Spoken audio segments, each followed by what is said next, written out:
Hello friends, आज मैं आपको बताऊंगी OnePlus 15 5G में आप कॉल वेटिंग फ़ीचर को कैसे इनेबल कर सकते हैं। तो चलिए फ्रेंड्स, बिना किसी देरी के वीडियो स्टार्ट करते हैं। तो इसके लिए आपको सबसे पहले फ़ोन के डायलर में जाना है। डायलर में जाने के बाद आपको यहाँ पर सबसे ऊपर राइट साइड 3 डॉट्स पर क्लिक कर देना है।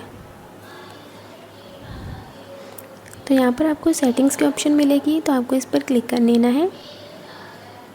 तो यहाँ पर आप देख सकते हैं कि आपको बहुत सारे ऑप्शंस मिलेंगे। तो अब आपको यहाँ पर ऑपरेटर रिलेटेड सेटिंग की एक ऑप्शन दिखाई देगी। तो अब आपको यहाँ पर क्लिक कर देना है।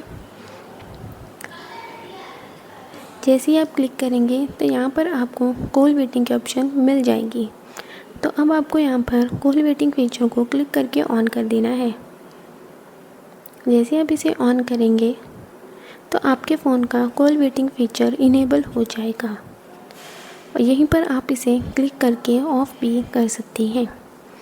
Bye bye friends.